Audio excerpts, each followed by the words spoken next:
이준석이라는 후보는요. 토론에 대해서는 잘 배우지 못한 것 같아요. 말싸움에 대해서는 아주 탁월한 재주를 본인이 유학간 하버든지 어딘지에서 배워온 것 같아요. 근데 우리가 지금 보려고 하는 거는 토론을 통해서 이준석이라는 후보가 갖고 있는 철학, 미래에 대한 비전, 경제에 대한 접근 방식 이걸 원하는 건데 저런 식의 무슨 뭐 루카스 누구 뭐 공산주의 했던 사람 그 사람을 들먹이기만 하면 너 빨갱이지 이제 이런 얘기가 과거엔 통했죠. 그러나 지금은 오히려 역풍이에요. 우리가 아니 2.8톤 뭐 그다음에 뭐 1kg에 10,000원 이러면 이제 체감이 안 돼요. 그런데 코끼리 한 마리가 소환되니까 그러니까 이제 많은 분들이 그럼 뭐 압수수색할 때 코끼리 있었냐서부터 댓글들이 올라오는데 저는 이제 그래서 이준석 후보가 특히나 이제 네이밍 능력과 조언 능력은 참 탁월합니다. 우리가 사실 저런 것들은 이제 타격감은 있어요. 왜냐하면 우리가 어떤 걸 표현할 때도 뭐 여의도 면적의 30배 이렇게 해야지 딱 체감이 오지. 네. 뭐 이게 축구장 크기 뭐 40개 이렇게 해야 또 체감이 오지. 뭐 평방미터가 어떻게 하면 그게 잘 체감이 안 되잖아요. 그쵸. 그런 측면에서 이준석 후보가 이른바 디파인 규정하는 데는 참 탁월한 재능이 있다는 생각이 들어요. 근데 이재명 후보 역시 그냥 하던 대로 빠져나갔는데 저는 이제 이준석 후보는 사실 마지막에는 저는 이런 네거티브는 1, 2차 토론에서 잘 보여줬기 때문에 마지막은 오히려 청년 정치인의 희망을 좀 얘기했으면 어땠을까. 그러니까 지금 재판받는 거 보면은 2019년부터 2021년 10월까지 과일만 2,791만 원 정도 법인카드로 사셔가지고 사적 유용 때문에 재판받고 계신 거거든요. 과일이 평균 가격을 보니까요. 뭐 종류가 다양하겠죠. 1kg에 10,000원 정도 하던데요. 이 기준이라면은 2,800만 원어치의 과일을 2년 동안 드셨으면은 2.8톤입니다. 혹시 집에 뭐 코끼리 같은 거 키우십니까? 사람이 어떻게 이렇게 많은 과일을 집에서 이렇게 법인카드로 결제할 수 있는지 혼자 드신 겁니까? 아니면 어떻게 하신 겁니까? 그래서 엉터리라는 거예요. 그거는 제가 쓴 일도 없고 그 쓰는 거 본 일도 없고 실무부서에서 과일 거래를 했다는데 그걸 제가 어떻게 합니까? 그게 바로 엉터리 기소라는 뜻이고요. 그 사건에서는 제가 그걸 지시한 것으로 보여진다라고 기소를 했는데 그런 근거 자료가 한 개도 없어요. 그래서 엉터리 조작 기소다 이렇게 얘기하는 겁니다. 네. 코끼리가 왜 등장했느냐. 그러니까 쉽게 얘기해서 뭐 법카 얘기를 좀 하고자 꺼냈다라는 거죠. 과일 산 것만 따져보니까 이게 2,791만 원 정도 샀는데 무슨 과일인지 모르지만 일단 대략 1kg에 10,000원이라고 치면 2년 동안 먹었으면 2.8톤이다. 집에 코끼리 키우십니까? 라고 물어봤다라는 거예요. 최수영 의원님. 네. 어떻게 보셨습니까?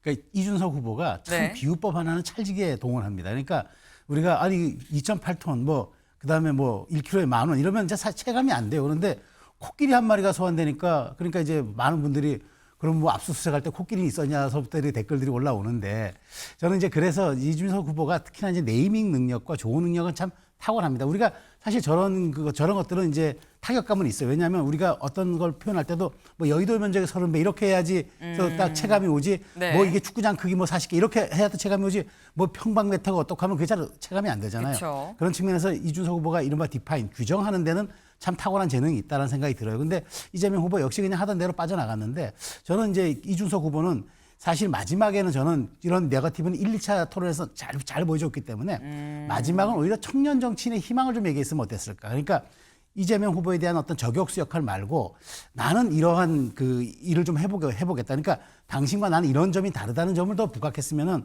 조금 더 품격 있는 토론이 되지 않았을까. 어차피 이제 이준석 후보가 사실상 이제 완주를 하기로 결정한 이상 네. 그렇다면 이제 남은 것은 유의미한 득표율인데 뭐 대통령이 될 수도 있고 안 될 수도 있지만 내가 얼마큼 이제 이 지지를 얻느냐가 굉장히 앞으로 향후 자신의 정치적인 상징 자본과 그게 이제 일종의 자산이 자산이 될 텐데 그런 점에서 마지막에 저는 너무 네거티브의 공세를 펼쳤다. 쉽게 알아듣고 우리가 타격감을 일시 좀 약간 시원은 했지만 그렇지만 이준석의 본질은 무엇이지라는 질문을 좀 우리가 좀 유권자들의 생각을 이끌어내는 데는 조금 부족하지 않았나 그런 생각이 듭니다. 네. 지금 이제 이준석 후보가 만약에 저희 방송을 보고 있다면 약간 아플 수 있는 지적일 수 있겠다라는 생각이 드는 게 조언 능력이나 이런 어떤 감각적인 측면은 뛰어나지만 1차, 2차 때 충분히 어떤 그런 부분을 보여줬기 때문에 왜 이준석이어야 되는지에 대한 이준석의 어떤 미래 비전 부분에 대해서 좀 더 그런 능력을 썼으면 더 좋지 않았겠느냐 좀 이런 말씀을 지금 하셨어요. 네.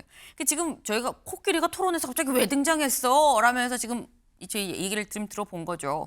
그런데 코끼리는 어제 토론에서 처음 등장했지만 어제가 3차 마지막 토론이었었죠. 그런데 1차, 2차, 3차까지 빠지지 않고 나온 단어가 있습니다. 그게 뭐냐?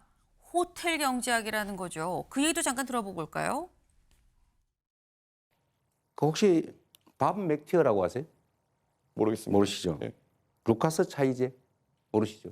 호텔 경제학의 그 원전이라는 거죠. 네.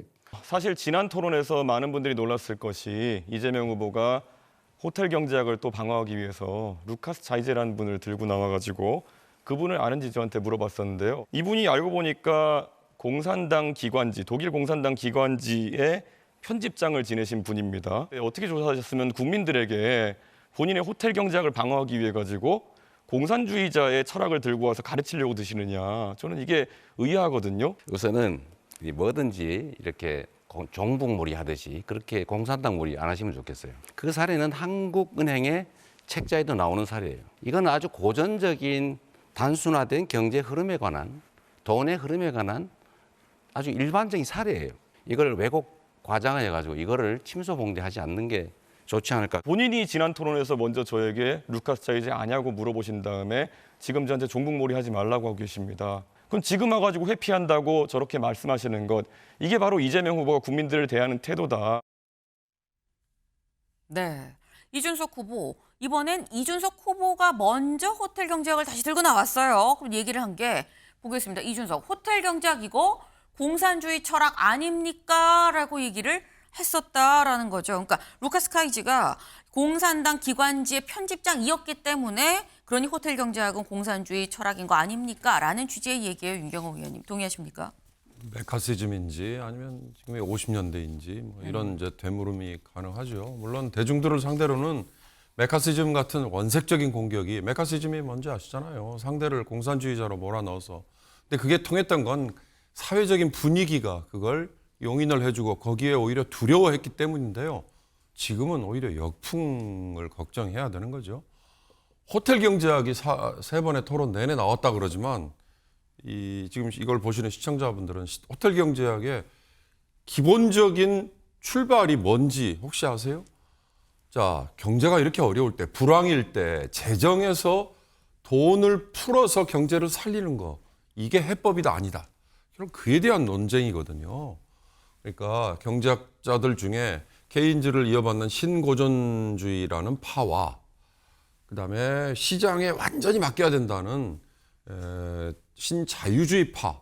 근데 이 전에 윤석열 정부는 밀턴 프리드만이라는 학자를 동원해 가면서 신자유주의 파를 더 선호하고 네. 더 추앙하는 듯한 분위기였잖아요. 그러나 경제 위기 때마다, 금융위기, 외환위기 때마다 이런 신자유주의적인 정책을 추진했던 이 정부의 정책이 별로 재미를 못 봤단 말이죠. 어떻게 보면 실패의 원인이 됐단 말이죠. 그러니까 재정에서 돈을 푸는 게 우리의 정책입니다라는 말을 이재명 후보는 호텔 경제학이라는 그 내용에 아마 담았을 겁니다. 근데 그걸 이제 호텔 경제학이라고 명명을 했다는 거죠. 네. 이준석 후보가 우리 최수영 의원께서 얘기하셨습니다. 의원께서 얘기하셨습니다만 1차 때에 할 수 있는 얘기와 어저께가 마지막 공영방송에서 하는 토론회면 이때 할 수 있는 얘기는 좀 가려질 필요가 있다. 그런데 이준석이라는 후보는요. 토론에 대해서는 잘 배우지 못한 것 같아요. 말싸움에 대해서는 아주 탁월한 재주를 본인이 유학간 하버든지 어딘지에서 배워온 것 같아요. 근데 우리가 지금 보려고 하는 거는 토론을 통해서 이준석이라는 후보가 갖고 있는 철학, 미래에 대한 비전, 경제에 대한 접근 방식, 이걸 원하는 건데 저런 식의 무슨 뭐 루카스 누구, 뭐 공산주의 했던 사람, 그 사람을 들먹이기만 하면 너 빨갱이지. 이제 이런 얘기가 과거엔 통했죠. 그러나 지금은 오히려 역풍이에요. 저한테 바른 기회가 더 주어질지 모르지만 이 대선 토론은요. 딱 하나만 제가 지적하면 이제 진행 방식을 바꿔야겠더라고요. 진행자, 사회자가 기계적인 중립의 시간 체크만 할 게 아니라 전문적인 식견을 가진 기자나 또는 뭐 언론인이나 아니면 학자들이 오히려 한 분야에 대해서 집중적으로 공격을 질문을 하고 추가 질문을 하고 네. 그래서 그 사람이 잘못 생각하고 있는 걸 있다면 짚어주고 또 옳게 생각한 게 있다면 그걸 키워주고 그래야 그 사람의 철학을 알 수 있잖아요. 우리가 97년부터 대선 토론 시작됐는데 이제는 바꿀 때가 됐다. 전 어저께까지 이어진 토론회를 보면서 그 생각을 강하게 했습니다. 네. 1차, 2차, 3차 토론까지 다 끝난 상황에서 나온 게 TV 토론 무용론이다라는 게 참 뼈아픈 대목이긴 합니다. 무용론보다는 방식을 바꾸자는 거죠. 네, 방식을 좀 바꿔야 된다. 지금 방식은 안 된다라는 말씀을 지금 하셨어요. 지금 저희가 좀 요 위에 거를 지금 알아본 거죠. 호텔 경제학 공산주의 철학 아니냐라는 이준석 후보의 이재명 후보 공격을 좀 봤는데 이재명 후보도 가만히 있지 않았다라는 거죠. 이재명 후보는 이준석 후보한테 계엄 때 왜 집에 들러 샤워하고 온 겁니까? 라고 물어봤습니다. 직접 들어보시죠. 강남에서 술 드시다가 바로 국회로 온 것도 아니고 집에 가서 옷 갈아입고 샤워하고 그러고 지금 국회에 와서 다시 또 확인하면서 안 들어가고 그 다툼하면서 시간을 보냈다는 거잖아요. 술 드시다가 그때 알아서 집에 가서 샤워하고 거기서 이렇게 시간 끌고 있다는 게 도저히 납득이 안 되는데 해명을 한번 해봐 주시죠. 집에 가까운 위치에 있었고 그리고 식사 자리에 있던 다른 의원도 똑같이 했습니다. 그리고 제가 말씀드리지만은 제가 안 들어가려고 했다는 말씀은 허위 사실입니다. 제가 들어가려고 노력하던 모습이 다 찍혀 있는 것이고요. 국회 경비대가 담을 차단한 상황이었고 저는 거기에서 계속 들어가려고 하는 모습이 영상에 남아 있는 것인데 안 들어가려고 했다? 무슨 허위 사실을 주장하시는 겁니까?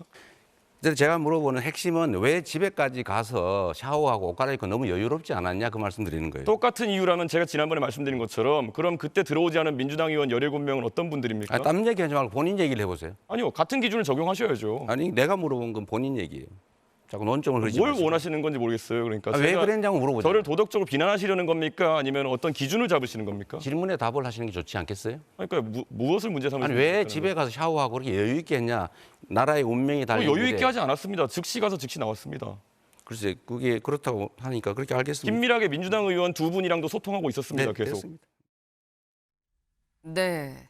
그러니까 12.3 계엄, 비상계엄이 선언된 바로 그날 12월 3일 저녁에 왜 집에 들려 바로 즉각적으로 와야지. 뭐 시민들은 신발도 제대로 못 신고 그러고 막 뛰어나왔는데 왜 느긋하게 샤워하고 한 이거 반대 표결 안 하려고 꼼지락꼼지락 한 거 아니야? 라는 취지의 질문을 지금 이재명 후보가 한 것 같아요. 최수영 의원님. 그러니까 이재명 후보는 기승전 내란 프레임입니다. 그러니까 이 김문수 후보에게는 당신 윤석열 전 대통령의 동조자지 뭐 이렇게 이제 물으면서 네. 그 구석구로 몰아넣는 전략이고 이준석 후보에게는 표결에 참여하지 않았기 때문에 당신도 넓게 보면은 내란 세력의 동조자야라는 이제 그걸 각인시키는 거죠. 그러니까 집요하게 물고 늘어지잖아요. 그러니까 강남에서 술 먹었다. 뭐 집에 가서 샤워했다. 그러니까 동원할 수 있는 일종의 그 유권자들이 생각할 수 있는 거, 좀 느긋함이 좀 생각이 되고 그다음에 또 여유롭게 느낄 수 있는 단어들을 다 소환함으로써 이준석 후보에게 너 당신은 지금 새 정치를 표방하고 있고 청년 정치를 표방하고 있는 미래의 지도자라고 얘기하지만 현실 정치에 가장 중요했던 표결에 참여하지 않았던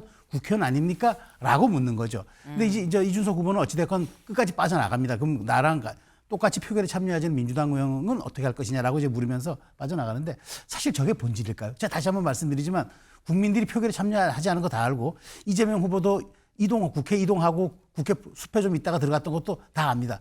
중요한 거는 그 역사의 현장이 반복되지 않도록 우리가 이걸 딛고 미래로 나아가자고 지금 대선을 치르고 그 방법이 무엇냐고 서로에게 질문하는 건데 과거형으로 돌아가서 네 책임이 너 책임도 있고 이렇게 묻는다는 것은 너무 사실 편협하고 사실 옹색해 보이지 않습니까? 저는 그래서 저 토론이 이렇게 지금 길게 다룰 정도로 어제 장황했어요. 그러니까 국민들은 대선을 우리가 미래형 투표, 전망형 투표라고 하는데 과거형 투표처럼 비춰지는 그런 토론이 되어버렸기 때문에 저는 그 점에서 대단히 아쉽다. 그런 측면에서 이재명 후보 또한 1위 후보다운 또 대세론에 지금 좀 편승해 있는 그런 후보다운 그런 좀 아량과 군량을 보이지 못하고 그런 담대함과 비전도 못 보여줬다. 저도 그건 지적드리고 싶습니다. 네.